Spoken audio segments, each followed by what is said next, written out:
हम लोग विबंध के सिद्धांत पर बात करने वाले हैं।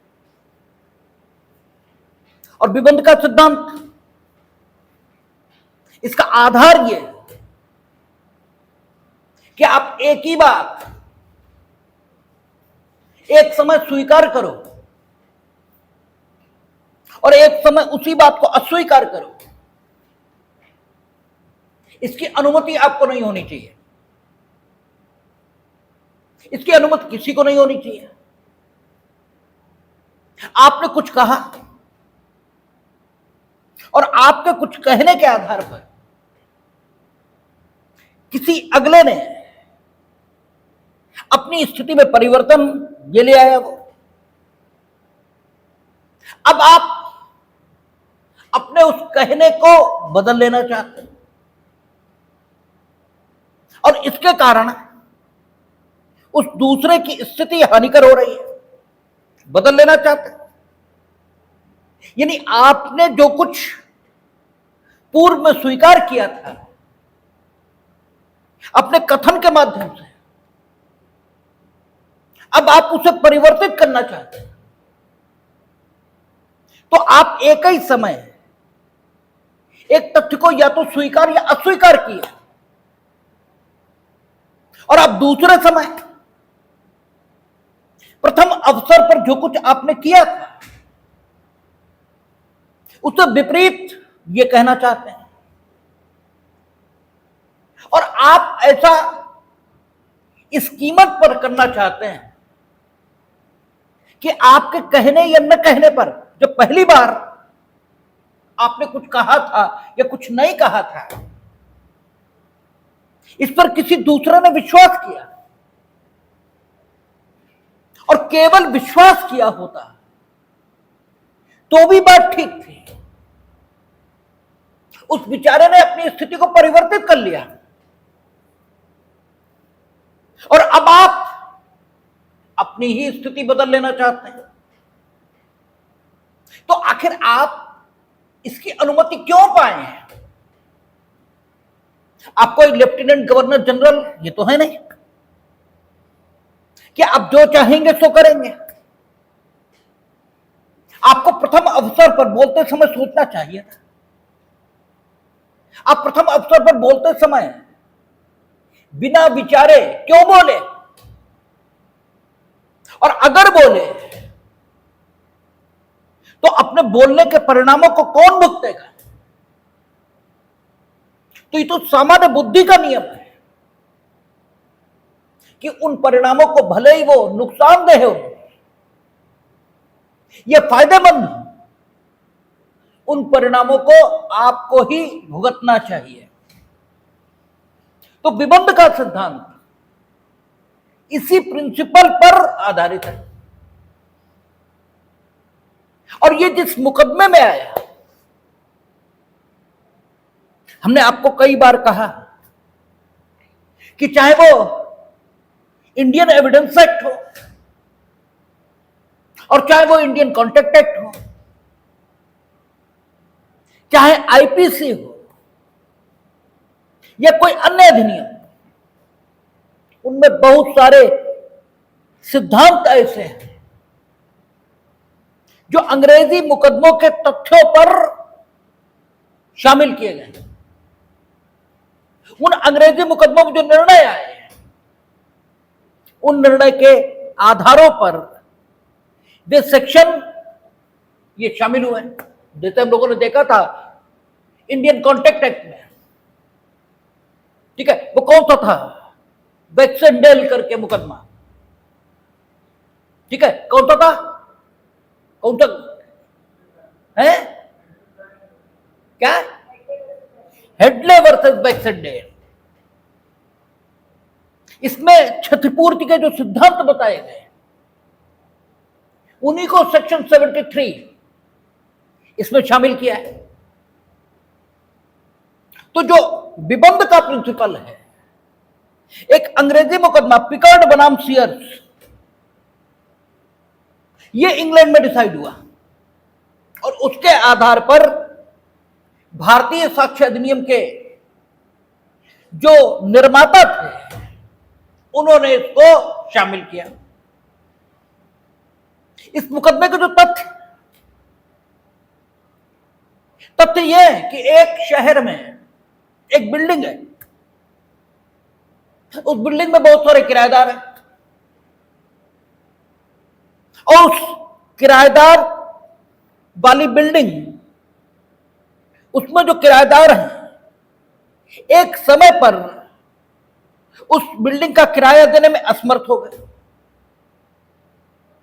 कारण यह हुआ कि उस समय युद्ध छिड़ गया, और युद्ध के कारण जैसे कोरोना में मार्केट बंद हो गए,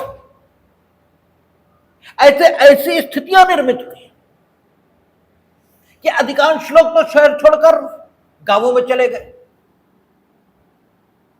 ठीक है, और उद्योग धंधे इन पर बुरा असर ये आया।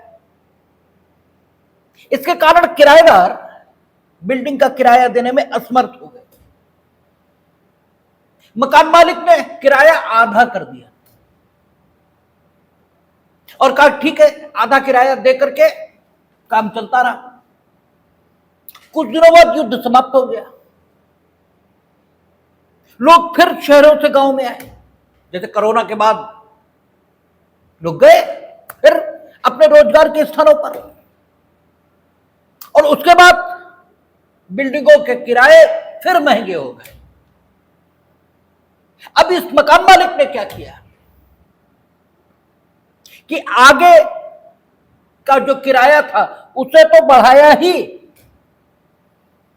जो पिछला किराया इन्होंने आधा किया था उसकी आधे की बकाया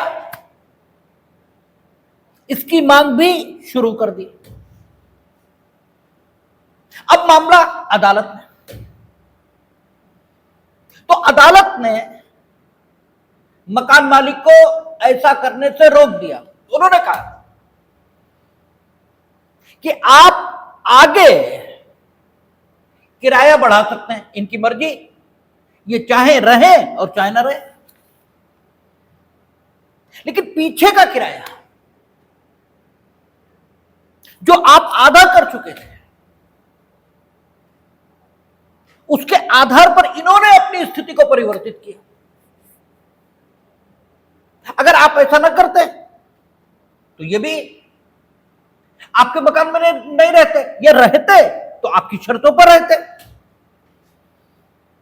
लेकिन आपने किराया आधा किया, इस वजह से ये गांव नहीं गए, आपके मकान में रहते रहे। अब आप अपनी ही बात को बदल लेना चाहते हैं तो इनकी स्थिति ये तो हानिकर हो जाएगी। तो आपको ऐसा क्यों करने दिया जाए? ये तो पब्लिक पॉलिसी और साम्य दोनों के खिलाफ है, इसलिए आपको ऐसा नहीं करने दिया जाएगा। और यहीं से जो प्रिंसिपल निकला उसी को विबंध का सिद्धांत कहा गया, और इसी को भारतीय साक्ष्य अधिनियम में वर्तमान में धारा 121, 122 और 123 इसमें स्थान मिला है। 121 सामान्य विबंध की बात करता है और 122 विशिष्ट विबंध की बात करता है। एक चीज आप खूब समझ लेंगे, क्योंकि विबंध के सिद्धांत में मुख्य बात यह है कि आप कुछ कहते हो,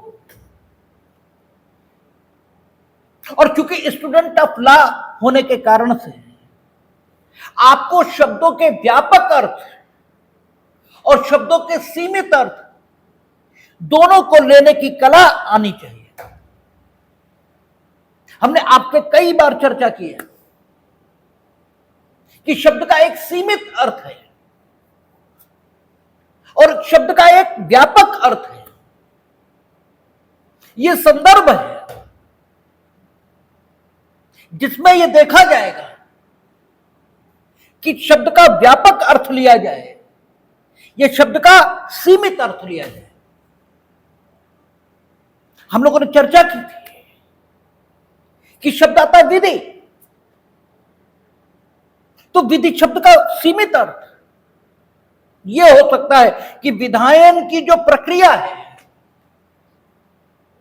विधायन की उस प्रक्रिया के अनुसार अगर कोई चीज समुचित रूप से अधिनियमित है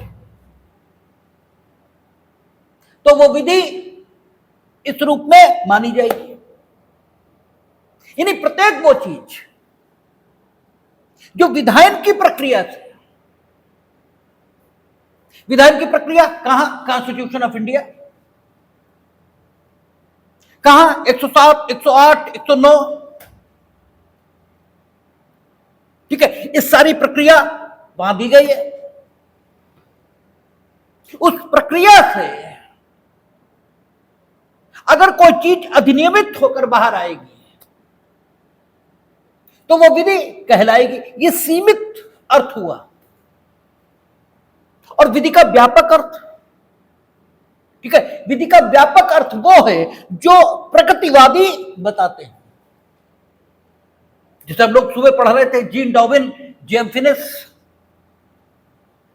वो कहते थे कि सकारात्मक विधि हो ही नहीं सकती, यानी राज्य की विधि हो ही नहीं सकती यदि वह नैतिकता के विरुद्ध है। और जीन डॉर्विन नैतिकता को भी डिफाइन कर रहे थे, और वो नैतिकता को किस रूप में डिफाइन कर रहे थे? न्याय और सार्वजनिक भलाई।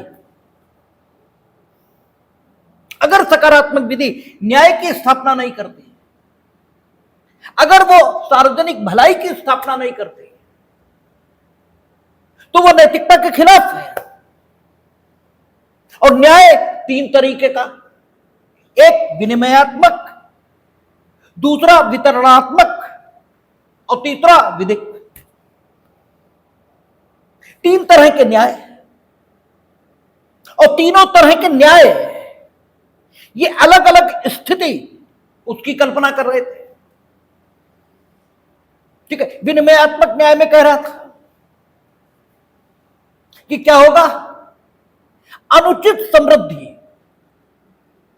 इसे रोकने के लिए सकारात्मक कानून यानी पॉजिटिव लॉ यानी राज्य की विधि अगर बनती है तो वह न्याय को सुनिश्चित करने वाली मानी जाएगी और वह सार्वजनिक भलाई का माध्यम बनेगी। और न्याय कौन सा? विनिमयात्मक, यानी न्याय का एक प्रारूप, उसे संतुष्ट करने लायक वो कानून है ये मान लिया जाए। इसी तरह डिस्ट्रीब्यूटिव जस्टिस, ये वितरणात्मक न्याय, उसके अंतर्गत उसने क्या कहा था? शक्तियों, अधिकारों, ठीक है, सम्मानों, इनामों, इनका समुचित वितरण, ठीक है, ये करने लायक पॉजिटिव लॉ ये होना चाहिए। और विधिक न्याय राजस्व, सैन्य संबंधी और जो विधिमान्य कृत्य हैं उनको अगर आप करेंगे या उनका किया जाना सुनिश्चित करने वाला राज्य का सकारात्मक कानून है तो वो विधिक न्याय को जन्म देगा। ठीक है ना? तो जो प्रगतिवादी है वो कानून उसे मानेंगे जिसका एक समुचित उद्देश्य है, या यूं कहें जिसका उद्देश्य के साथ समुचित संबंध है। तो प्रकृतिवादी विधि की व्यापक व्याख्या ये करते हैं और जो प्रमाणवादी है वो विधि की संकुचित व्याख्या ये करते हैं। और मेनका गांधी और ए के गोपालन ये बेस्ट एग्जाम्पल है विधि के व्यापक अर्थ और विधि के सीमित अर्थ को लिए जाने के। तो as a student of law हमें ये जरूर मालूम होना चाहिए कि किसी कानून में जो शब्द लिखा है उस शब्द का व्यापक अर्थ लिया जाएगा या सीमित, और इस बात को अधिकृत तौर पर बताने की कला, इसे ही इंटरप्रिटेशन ये कहा जाता है। कानून का इंटरप्रिटेशन इसी बात को कहा जाता है, और इस इंटरप्रिटेशन को करने के भी अपने सिद्धांत हैं, और इस इंटरप्रिटेशन को करने का हक कॉन्स्टिट्यूशन ऑफ इंडिया ने किसे दिया? न्यायपालिका को। ठीक है, स्टैट्यूट में जो शब्द आए, स्टैट्यूट में शब्द उपयोग करने का हक किसका है? विधायिका। स्टैट्यूट में प्रयुक्त शब्द, उसका अर्थ क्या है, उस विशेष परिस्थिति में, जिस परिस्थिति में वह स्टैट्यूट में प्रयुक्त हुआ, इसे बताने का काम किसका है? न्यायपालिका। तो जब हम विबंध ये पढ़ते हैं, तो विबंध पढ़ते हुए हम देखते हैं कि वो शब्द प्रयोग करता है। आप देखें 115 कि जबकि एक व्यक्ति ने अपनी घोषणा कार्यालोप, ठीक है, द्वारा अन्य व्यक्ति को विश्वास साक्ष्य कराया है। घोषणा कार्यालोप, घोषणा कार्यालोप, ठीक है, कार्य या लोप, ये तो कंडक्ट के माध्यम से होगा ही होगा, ठीक है ना। कार्य या लोप ये तो आचरण का विषय है भाई। कार्य ये भी आचरण है, और लोप ये भी आचरण है, और घोषणा इसके साथ ये कि शब्दों से भी हो सकती है और आचरण से भी हो सकती है। ठीक है, दोनों तरह से हो सकती है। ठीक है, घोषणा के साथ ये है कि शब्दों से भी हो सकती है। हमने आपको एडमिट कार्ड जारी कर दिया, इसका मतलब हमने ये घोषणा कर दी, now you are eligible to enter in the examination room and you are also eligible to participate in that particular exam। ठीक है, एडमिट कार्ड का जारी होना इसकी घोषणा है। तो घोषणा चाहे जैसे हो, कार्य आपने चाहे जैसे किया हो, लोप आपने चाहे जैसे किया हो, यदि उसका आशय ये है कि दूसरा क्या करे, ठीक है, साक्ष्य कराया है या कर लेने दिया है, इसका मतलब ये कि आपको थोड़ा विजिलेंट ये भी रहना चाहिए कि आप कोई घोषणा कार्यालोप कर रहे हैं, आपका अपना उद्देश्य ये बिल्कुल नहीं है कि कोई उस घोषणा कार्यालोप को एक विशेष तरीके से ले, लेकिन कोई ले रहा है और आपको पता लग रहा है कि हमारे घोषणा कार्यालोप को अमुक व्यक्ति अमुक तरीके से ले रहा है और उस पर विश्वास करके अपनी स्थिति ये परिवर्तित कर रहा है, तो it is your moral duty, ये आपका नैतिक कर्तव्य है कि आप उसको बताएं कि ये घोषणा कार्यालोप तुम्हें जिस तरह का समझ में आ रहा है, स्थितियां ठीक वैसी नहीं है। इस प्रिंसिपल को आप लोगों ने प्रिंसिपल ऑफ होल्डिंग आउट के नाम से पार्टनरशिप एक्ट वहां भी देखा था, वो भी विबंध इस सिद्धांत का विस्तार ही है जिसे व्यपदेशन के सिद्धांत के नाम से कहा इंडियन पार्टनरशिप एक्ट में शामिल किया है। और अगर पार्टनरशिप एक्ट आपके एलएलएम में एंट्रेंस में पूछा जाने वाला है, अगर पूछा जाने वाला, हमें नहीं मालूम पूछा जाएगा या नहीं, ठीक है, तो अवैध फायदों में शामिल किया जा सकता है या नहीं, तो शामिल किया जा सकता है। ठीक है, रिटायरमेंट की लोग सूचना ये दी जानी चाहिए, नहीं देंगे तो क्या प्रभाव होगा, फर्म का रजिस्ट्रेशन आपने कराया नहीं कराया इसका क्या अंतर होगा, ये सारी चीजें देख लेनी चाहिए। और नहीं पूछा जाने वाला तब तो कोई बात ही नहीं। तो हम लोग बात कर रहे थे वेबडेशन का जो सिद्धांत है वो भी पार्टनरशिप एक्ट में विबंध के सिद्धांत का विस्तार ही है। आप किसी भागीदारी फर्म में भागीदार नहीं है, फिर भी भागीदारी फर्म का जो हेड ऑफिस है वहां आप जाकर बैठते हैं और आपको मालूम है कि या तो कोई तृतीय पक्ष है वो आपको भागीदार समझ रहा है, या आपको यह मालूम है कि जो भागीदार हैं वो आपको भागीदार दर्शित कर रहे हैं जबकि आप भागीदार नहीं हैं। तो तृतीय पक्ष अगर इस बात पर विश्वास करता है कि आप भागीदार हो और इस नाते फर्म से संव्यवहार कर लेता है तो आपको कानून भागीदार मानेगा और भागीदार के तौर पर जो आपके उत्तरदायित्व तो होंगे उन सभी से आप भारित किए जाएंगे।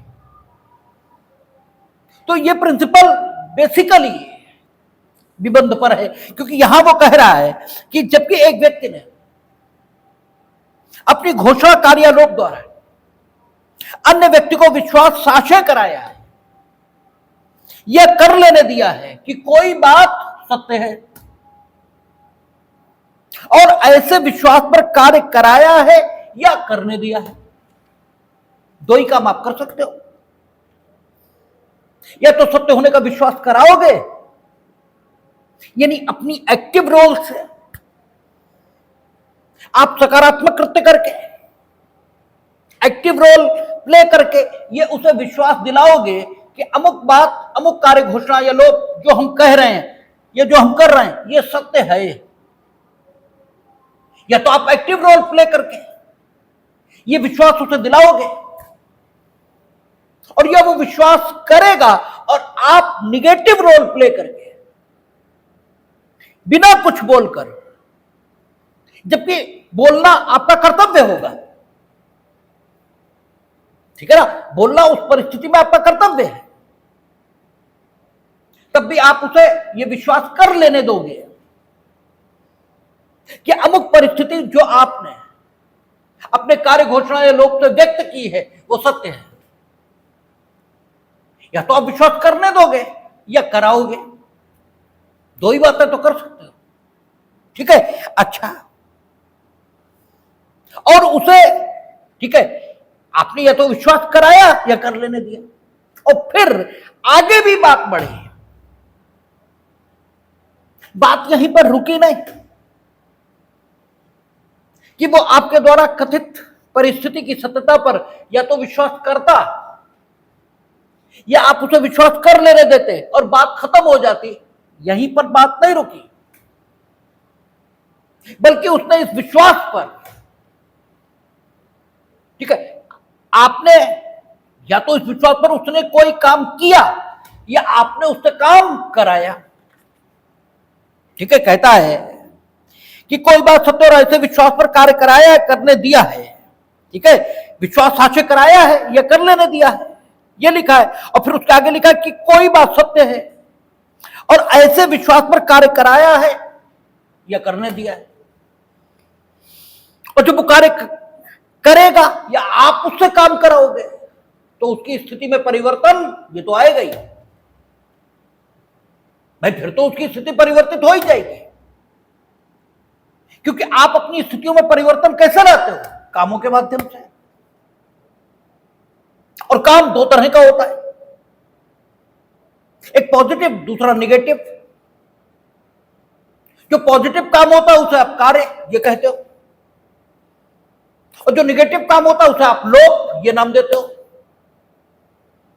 इनफैक्ट लोक ये भी निगेटिव एक्ट है, क्योंकि लोक आप कर रहे हो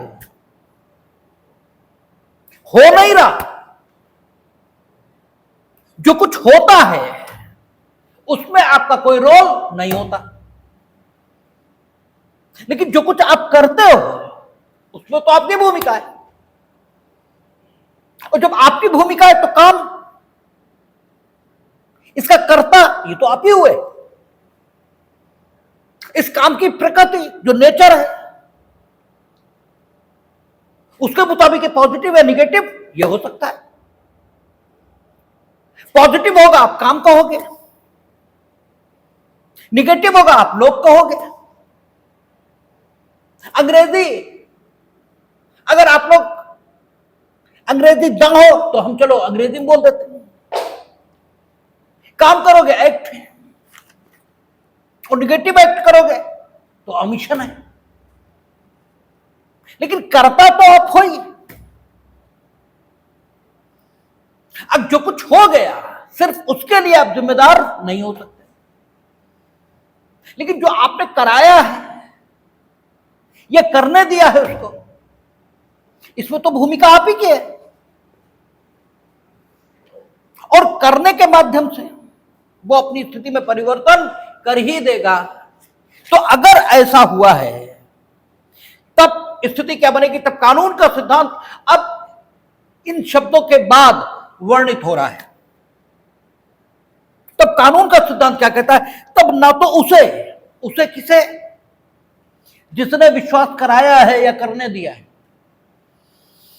जिसने कार्य कराया है या काम को करने दिया है, तब उसे, और न उसके प्रतिनिधि को, क्योंकि ये व्यक्ति जो साक्ष्य विश्वास कराकर या साक्ष्य विश्वास करने देकर किसी से कुछ कराएंगे या उसे करने देंगे, ये शाश्वत काल तक जीवित रहें ये तो जरूरी नहीं है,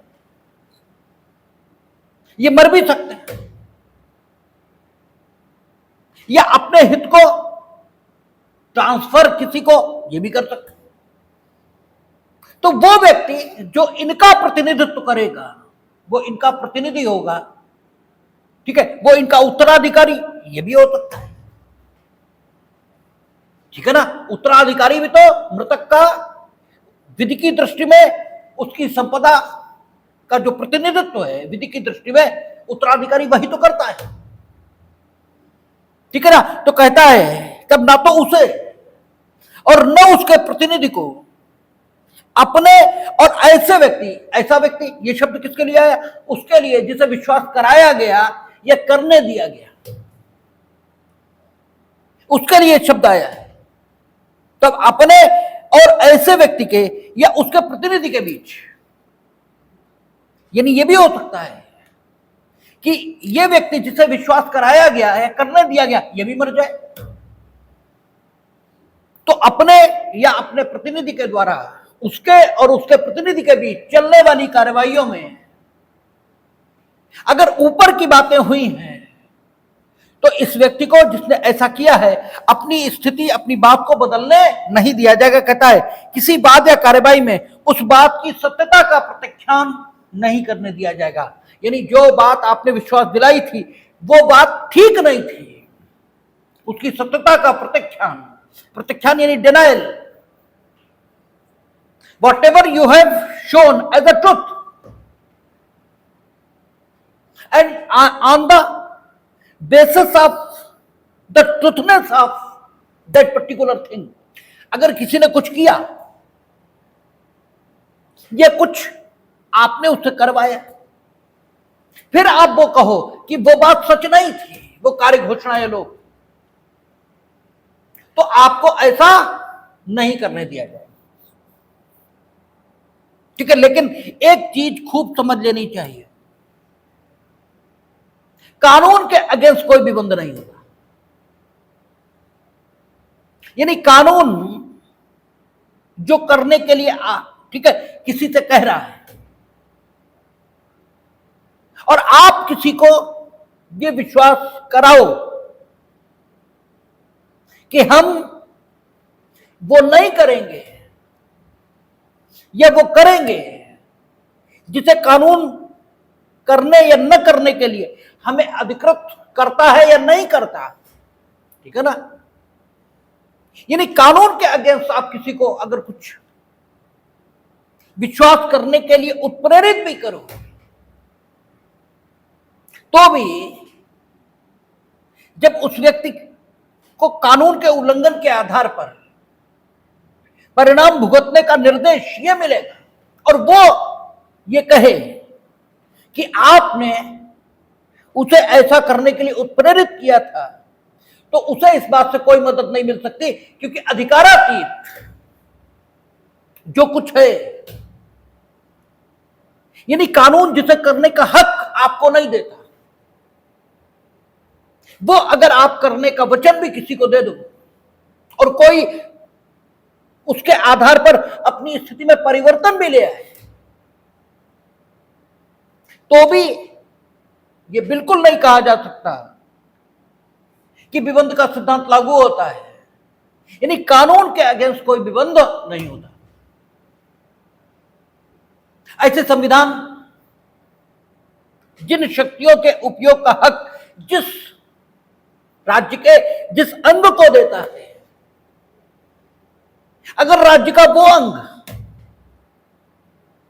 अपनी उन शक्तियों के उपयोग न किए जाने का वचन ये किसी को दे दे, ठीक है, तो भी उस वचन का प्रवर्तन राज्य के उस अंग के विरुद्ध नहीं कराया जा सकता। यानी संवैधानिक ताकतों के विरुद्ध कोई विबंध नहीं होता। आपको मालूम है, लोकसभा एक अस्थायी सदन है। सामान्य क्रम में प्रति 5 वर्ष के बाद उसके चुनाव होंगे और असामान्य परिस्थितियों में मध्यावधि चुनाव ये भी हो सकता है। राज्यसभा स्थायी सदन है, लेकिन राज्यसभा के 1/3 सदस्य हर 2 वर्ष बाद रिटायर होंगे। और जब कॉन्स्टिट्यूशन ऑफ इंडिया पढ़ा था तब यह बात आई थी कि यह प्रोविजन इसीलिए बनाया गया ताकि जो नया ब्लड है वो राज्यसभा में जाता रहे। अगर जीवन भर के लिए राज्यसभा की सदस्यता यह मिल जाएगी तो राज्यसभा में नवीन लोगों का प्रवेश एक लंबे समय के लिए रुक जाएगा।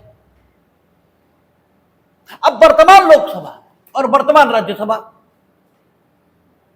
ये वचन दे दे कि हम ये कानून नहीं बनाएंगे, ठीक है, संवैधानिक ताकत है उनकी, वो ये वचन दे दे हम ये कानून नहीं बनाएंगे, और इस वचन के आधार पर आप एक विशेष प्रकार का व्यापार ये शुरू कर दें और नई जो लोकसभा और राज्यसभा आए वो उस विषय पर कानून बनाने का निर्णय कर ले। आप वो विबंध पहले पढ़े, ठीक है, तो कोई विबंध नहीं है, ठीक है, संवैधानिक ताकतों के विरुद्ध या संवैधानिक ताकतों के उपयोग के विरुद्ध कोई विबंध नहीं होता। जो अधिकारातीत है उसके विरुद्ध भी कोई विबंध नहीं होता। हमने अपनी संपत्ति न्यास दे दी, न्यास बना दिया, ट्रस्ट बना दिया, हमने अपनी सारी संपत्ति का ट्रस्ट ये बना दिया और खुद को ट्रस्टी बना लिया, लेकिन अब संपत्ति के संबंध में मेरी स्थिति परिवर्तित हो चुकी है। अब वो प्रॉपर्टी मेरी नहीं है, तो जो मेरी व्यक्तिगत देनगियां हैं, जो मेरी व्यक्तिगत देनदारियां हैं, उन व्यक्तिगत देनदारियों के, ठीक है, उनको उन्मोचित करने के लिए अगर हम ट्रस्ट प्रॉपर्टी अपनी दे भी दें तो भी कोई विबंध पैदा नहीं होगा, ठीक है। ट्रस्ट के अन्य ट्रस्टी या हम ही ट्रस्टी की हैसियत से, भाई हमने ट्रस्ट बनाया और एक बैंक की देनदारी हम पे है, तो बैंक आकाशवाणी थोड़ी होगी कि ने अमुक संपत्ति का ट्रस्ट बना दिया है। ठीक है, आकाशवाणी तो होनी नहीं, ये तो हमें मालूम है कि हमने अपनी अमुक संपत्ति का ट्रस्ट ये बना दिया है, और हमने उस प्रॉपर्टी को बैंक के प्रति मेरी जो देनदारी है उसको चुकाने के लिए बिक जाने दिया। ठीक है ना। अब उसके बाद हमने क्या किया, हम खुद उसी ट्रस्ट प्रॉपर्टी के ट्रस्टी के नाते उस प्रॉपर्टी को रिकवर करने के लिए मुकदमा ले आए। अब मेरे विरुद्ध अगर बैंक विबंध का तर्क ले कि साहब इन्होंने सबसे पहले हमें विश्वास दिलाया कि ये प्रॉपर्टी मेरी है, और जो इनकी हमारे प्रति देनदारी थी उसको चुकता करने के लिए स्वयं इन्होंने प्रॉपर्टी हमें दी। जब हमने उसे बेचकर देनदारी संतुष्ट कर ली, अब यही आ रहे हैं ट्रस्टी के नाते। ठीक है, और यही हमारी कार्यवाही पर सवाल ये खड़ा कर रहे हैं। तो विबंध के सिद्धांत के मुताबिक हमने अपनी स्थिति को परिवर्तित किया है, इसलिए इन्हें अपनी बात की सत्यता का प्रत्याख्यान यानी डिनायल करने से रोक दिया जाए। नहीं मानी जाएगी बैंक की बात, क्योंकि कानून के अगेंस्ट कोई भी बंध नहीं, ट्रस्ट का कानून है, और ट्रस्ट का कानून ट्रस्टी को ट्रस्ट प्रॉपर्टी का सिर्फ प्रबंधक, संरक्षक इस रूप में मत स्वीकार करता है। अब वो प्रॉपर्टी मेरी नहीं है, हमें झूठ बोलने की सजा जो भी होती हो मिलेगी, हमसे सब कुछ वसूला जाएगा, लेकिन ट्रस्ट प्रॉपर्टी छुई नहीं जा सकती। अगर मेरे पास अन्य कोई संपत्ति बची नहीं तो अब दिवालिया हो गए। ठीक है ना। अब आप हमसे कुछ भी नहीं वसूल सकते, तो ये तो बहुत बार हो रहा है, लेकिन आपकी सुविधा के लिए कानून के उल्लंघन की इजाजत ये तो नहीं मिलेगी। आपकी किताबों में मुकदमा नोट, विबंध के सिद्धांत से हमेशा फायदा हो ये जरूरी नहीं है, नुकसान भी हो सकते हैं। भाई कानून तो कानून है, उससे फायदा भी होगा नुकसान भी होगा। एक गोपाल चंद लाहा करके, शरद डे वर्सेस गोपाल चंद लाहा ऐसे करके मुकदमा है, उसमें हुआ क्या है, एक व्यक्ति है, उनकी पत्नी है, बेटा है, बेटी है, उनकी मृत्यु हो गई तो 1/3 का हकदार बेटा और बेटी और पत्नी, तीनों लोग ये हुए। पत्नी ने यह कहा कि हमारे नाम वसीयत है पूरी प्रॉपर्टी की, और उन्होंने उस प्रॉपर्टी को बेचा। जिसने खरीदा, ठीक है, उससे सारा संव्यवहार लड़के ने किया। ठीक है, वसीयत कोई नहीं थी उसकी मां के नाम, लेकिन सारा संव्यवहार लड़के ने ही किया। अब उसके बाद जब बिक गई सारी प्रॉपर्टी, तो इस आधार पर सवाल उठाए गए कि मां के नाम कोई वसीयत थी ही नहीं, इसलिए लड़का और लड़की 1/3 के हकदार हैं। ये सिर्फ अपने हिस्से तक, ठीक है, बेचने की अधिकारी थी, और संबंधित विक्रय पत्र इनके हित के विस्तार की सीमा तक वैध है, उससे आगे अवैध है। ठीक है, नेमोडेट कोर्ट नॉन हैबिट के सिद्धांत पर। नहीं कहने दिया गया लड़के को ये बात। कोर्ट ने कहा कि आप ही तो सारी व्यवस्था कर रहे थे, आप ही तो बेच रहे थे, आपको नहीं मालूम था ये बिक रहा है। और जब आप दूसरे को स्थिति परिवर्तन के लिए प्रोत्साहित कर रहे थे तो विबंध के सिद्धांत से अब आप बाधित हुए। हां, लड़की के संबंध में कोई विबंध पैदा नहीं हुआ तो उसके हित के विस्तार की सीमा तक विक्रय पत्र शून्य है। आपके और आपकी माता जी के हित के विस्तार तक जो विक्रय पत्र है ये वैध है। विबंध के सिद्धांत को एजुकेशनल इंस्टीट्यूट्स में भी खूब लागू किया है। श्री कृष्ण वर्सेस कुरुक्षेत्र यूनिवर्सिटी, उसमें भी यही है। यूनिवर्सिटी ने रिजल्ट घोषित कर दिया, कैंडिडेट ने एडमिशन ले लिया अगले क्लासेस में, अगले क्लासेस में वो पढ़ता रहा, एग्जाम का नंबर आ गया। अब आप बता रहे नहीं ये तो फेल थे और गलती से हम तो एग्जामिनेशन ठीक है इनकी मार्कशीट जारी हो गई थी और अब तो जो फेल है तो आगे का कुछ बचा ही नहीं। जैसे मान लीजिए बीए फर्स्ट ईयर की मार्कशीट गलत जारी कर दी, उसने सेकंड ईयर कर लिया, अब वो थर्ड ईयर में पहुंच गया, आप ये बता रहे नहीं तो बीए फर्स्ट ईयर फेल थे। तो कोर्ट ने कहा उसे मालूम था वो फेल है। रिजल्ट कौन डिक्लेयर करता है? तुम।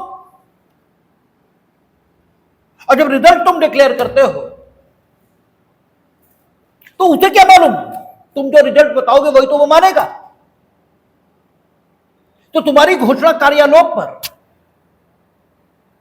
उसने विश्वास किया और वो विश्वास तुमने कराया और अपनी स्थिति में परिवर्तन ले आया।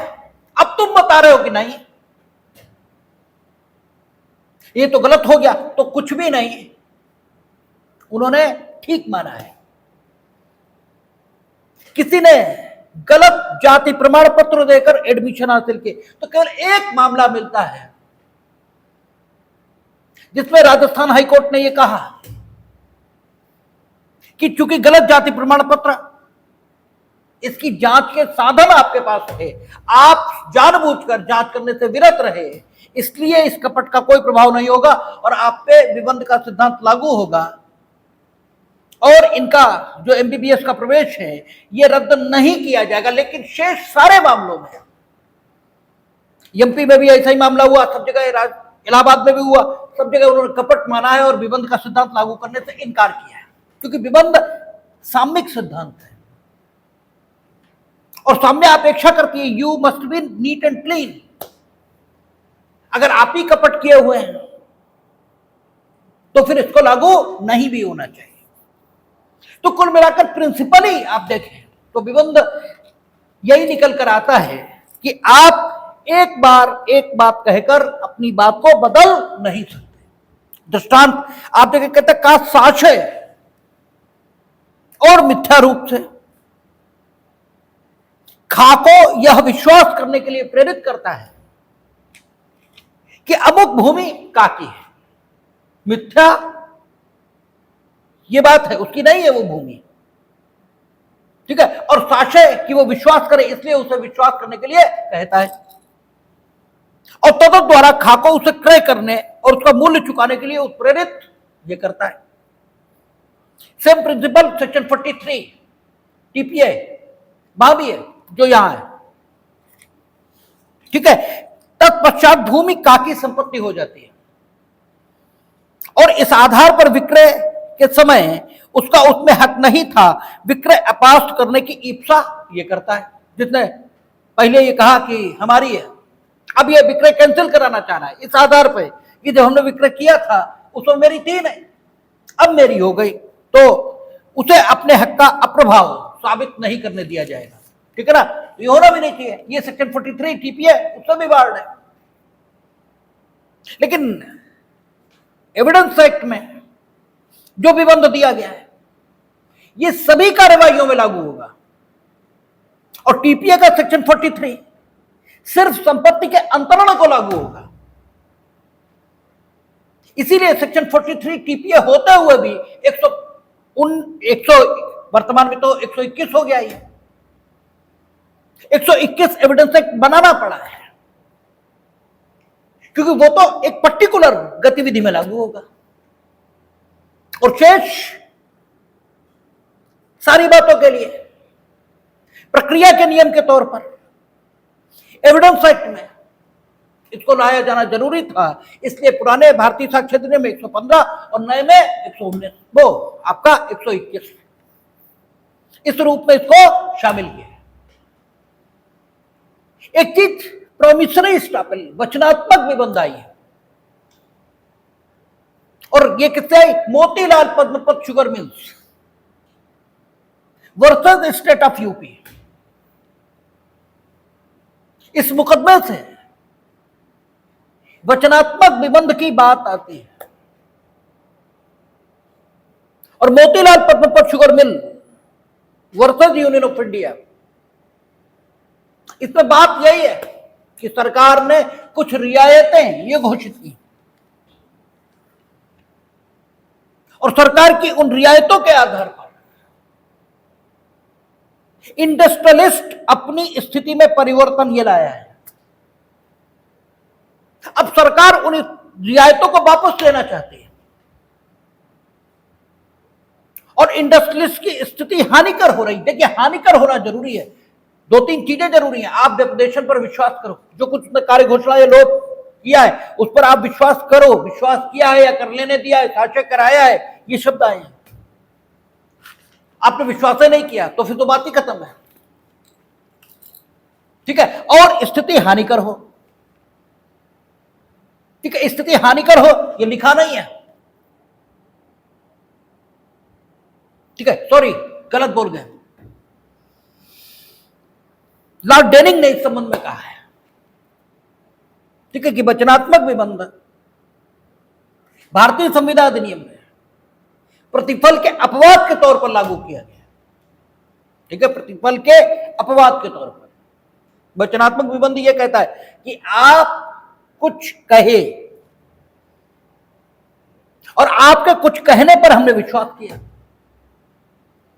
अब विश्वास करके अपनी स्थिति में परिवर्तन लाए, इतना ही कहता है बस। अगर परिवर्तन लाभदायक या हानिकारक था तो जो लाभ या हानि है वो तो आपके लिए प्रतिफल मान ली जाएगी। भाई कुछ करता है, करने से विरत रहता है, यह प्रतिफल की परिभाषा आ रही ना, ठीक है ना। तो अगर हम कुछ करेंगे या कुछ नहीं करेंगे और उससे स्थिति लाभ या हानि की हो जाएगी, तब तो सामान्य संविदा भी दिया गई, तब तो यह मान लिया जाएगा कि हम लोगों के बीच विविक्षित करार का गठन हो गया और अब आप अपनी बात से नहीं बदल सकते, तब तो यह मानेंगे। वचनात्मक निबंध में स्थिति यह है कि आपने कुछ कहा, आपके कहने के आधार पर हम अपनी स्थिति में परिवर्तन लाए, ठीक है। अब मेरी स्थिति हानिकर होगी, लाभदायक होगी, इससे मतलब नहीं, हम अपनी स्थिति में परिवर्तन लाए और आप अपनी बात बदलना चाहते हो, बदलने नहीं दी जाएगी। मोतीलाल पद्मपत शुगर मिल, सरकार ने रियायतें घोषित की, उसके आधार पर वो अपनी स्थिति में परिवर्तन लाया, बहुत सारा पैसा उन्होंने खर्च कर दिया। अब आप रियायतें नहीं देना चाहते, रियायतें न दें आप, तो भी वह व्यापार उस स्थान पर लाभदायक ढंग से चलाया जा सकता है, यानी उसे कोई नुकसान नहीं हो रहा, उसे कोई नुकसान नहीं हो रहा, ठीक है, फिर भी लाभदायक, बस लाभ कम हो जाएगा, इतनी सी बात है, ठीक है। लाभ नहीं होगा, हानि हो जाएगी, नो, हानि बिल्कुल नहीं होगी। पहले 200 रुपए लाभ होता, अब 180 होगा, लेकिन आपको अपनी बात में परिवर्तन नहीं लाने दिया जाएगा, क्योंकि उसने स्थिति में परिवर्तन लाया। और वचनात्मक निबंध के बारे में कहा है कि यह भारतीय संविधान अधिनियम में जो प्रतिफल के अपवाद बताए गए हैं 3, ठीक है, जहां पर प्रतिफल न होते हुए भी वचन करार के तौर पर लागू किया जाता है। ऐसे माना जाता है मानो करार हुआ है। तो चौथी स्थिति आप ऐसे मान ले कि मानो वहां वचनात्मक विबंध भी लिखा है, ऐसे मान ले कि चौथी स्थिति भारतीय संविधान अधिनियम की वचनात्मक विबंध की है। तो विबंध के दो भाग हुए, ठीक है ना। एक वो विबंध जो धारा 121 में अधिनियमित रूप में भारतीय साक्ष्य अधिनियम में शामिल है, और दूसरा विबंध का वह रूप जो निर्णय विधि से वचनात्मक विबंध के तौर पर विबंध के भाग के रूप में विकसित हुआ है, ठीक है। इसके अलावा भारतीय साक्ष्य अधिनियम में दो विशिष्ट विबंध ये भी शामिल किए गए हैं, और वो विशिष्ट प्रकार के विबंध। एक कहता है भागीदारी का, वो सॉरी अभिधारी और कब्जाधारी, ठीक है, व्यक्ति के अनुज्ञप्तिधारी का विबंध, ठीक है। कहता है स्थावर संपत्ति के किसी भी अभिधारी को या ऐसे अभिधारी से व्युत्पन्न अधिकार से दावा करने वाले व्यक्ति को, अभिधारी किसे बोलते हैं? टेनेंट, किराएदार। किसी भी किराएदार को, अभिधारी की जगह किराएदार, टेनेंट, ये शब्द ला सकते हैं। किसी भी अभिधारी को और ऐसे अभिधारी से व्युत्पन्न अधिकार के अधीन दावा करने वाले, ठीक है, किसी व्यक्ति को। किराएदार, आपने उपकिराएदारी ये भी निर्मित हो सकती है। आपने कोई उपकिराएदार ये रख लिया तो उसे, उपकिराएदार को आपसे भी उत्पन्न अधिकार के अधीन वो दावा करता है, ठीक है। किराएदार की मृत्यु हो गई तो किराएदार के परिवार वाले किराएदार माने जाएंगे, लेकिन वे किराएदार के माध्यम से दावा कर रहे हैं, ठीक है। तो कहता है स्थावर संपत्ति के किसी भी अभिधारी को या ऐसे अभिधारी से व्युत्पन्न अधिकार के अधीन दावा करने वाले किसी व्यक्ति को ऐसी अभिधृति के चालू रहते हुए इसका प्रत्याख्यान न करने दिया जाएगा कि ऐसे अभिधारी के भूस्वामी का ऐसी स्थावर संपत्ति पर उस अभिधृति के आरंभ पर हक था तथा किसी भी व्यक्ति को जो किसी स्थावर संपत्ति पर उस पर कब्जाधारी व्यक्ति की अनुज्ञप्ति द्वारा आया है, इसका प्रत्याख्यान न करने दिया जाएगा कि ऐसे व्यक्ति को उस समय जब ऐसी अनुज्ञप्ति दी गई थी ऐसे कब्जे का हक था। दो चीजें, एक लाइसेंस है और दूसरा टेनेंसी है, ठीक है ना। टेनेंसी और लाइसेंस अलग अलग बात है। टेनेंसी संपत्ति है और लाइसेंस संपत्ति नहीं है। लाइसेंस सिर्फ परमिशन है, और ये परमिशन आपको किसी कब्जाधारी व्यक्ति के कब्जे के अधीन की संपत्ति पर कुछ ऐसा करने के योग्य बना देती है जो यदि आप इस अनुज्ञा के बिना करते, इस परमिशन के बिना करते तो अवैध होता। जैसे हमने उदाहरण दिया था जब हम लीज और लाइसेंस पढ़ा रहे थे टीपीए में, कि आप किसी के घर में घुस के पुताई करना शुरू कर दिए, ये अवैध है। आप अतिचारी समझे जाएंगे, ट्रेसपासर समझे जाएंगे, सजा मिलेगी, आप कृत्य में दायी हो सकते हैं। लेकिन जब आप लाइसेंस देते हैं किसी को कुछ करने का या प्रवेश का अपने घर में, तो जो प्रवेशी है वो कौन है? लाइसेंसी, ठीक है, क्योंकि उसने विशेष उद्देश्य से परमिशन के अंतर्गत आपकी भूमि पर प्रवेश किया। और किराएदारी यानी टेनेंसी क्रिएट करने का जो हक है ये स्वामी को है, ये स्वामी द्वारा अधिकृत व्यक्ति को है, लेकिन लाइसेंस देने का हक कब्जाधारी को है, जिसका कब्जा है भूमि पर। किराएदार भी लाइसेंस दे सकता है, अपने किराए के अधीन भूमि में प्रवेश का हक वो दे सकता है, ठीक है। तो लाइसेंस अलग बात है, और टेनेंसी ये अलग बात है। अब आप किराएदार हो, किराएदारी जारी है। अब जारी रहने के दौरान किसी समय आप ये कहना शुरू कर दो कि वो व्यक्ति जिससे आपने किराएदारी हासिल की थी वो स्वामी या भूस्वामी नहीं है, ये नहीं करने दिया जाएगा आपको। बहुत अच्छे, जब किराएदारी निर्मित करने आए थे तो वो भूस्वामी था, अब किराएदारी चालू है, यानी अभिधृति चालू है, अब भूस्वामी नहीं है। एक ही समय तुम कार्य घोषणा या लोप करोगे उसके, ठीक है, भूस्वामी होने की, और कार्य घोषणा या लोप करने का तरीका क्या होगा, उससे अभिधृति यानी टेनेंसी स्वीकार करके, और अब उसी समय इस अभिधृति या उसके हित यानी उसके भूस्वामी के की हैसियत का, ठीक है, इसका इनकार ये भी तुम करोगे, ये नहीं करने दिया जाएगा। और ऐसे ही अगर आपने लाइसेंस लिया है किसी कब्जाधारी से, तो जब लाइसेंस ले रहे थे, यानी अनुज्ञप्ति, लाइसेंस की हिंदी क्या है, अनुज्ञप्ति, जब अनुज्ञप्ति हासिल कर रहे थे तब वो कब्जाधारी था, और अब अनुज्ञप्ति चालू है, अब वो कब्जाधारी नहीं है, तो ये आपको नहीं कहने दिया जाएगा। ये विशेष प्रकार का विबंध है जो वर्तमान में 122 और इधर आपका किसमें शामिल किया है, 116 और 117 में यही बात उपनिधाता और उपनिहिति, विनिमय पत्र का लेखीवान और प्रतिग्रहीता, इसके संबंध में कही गई है। इस पर चर्चा कल कर लेंगे हम लोग, और आगे विबंध खत्म हो जाएगा, देखेंगे, आगे बढ़ेंगे।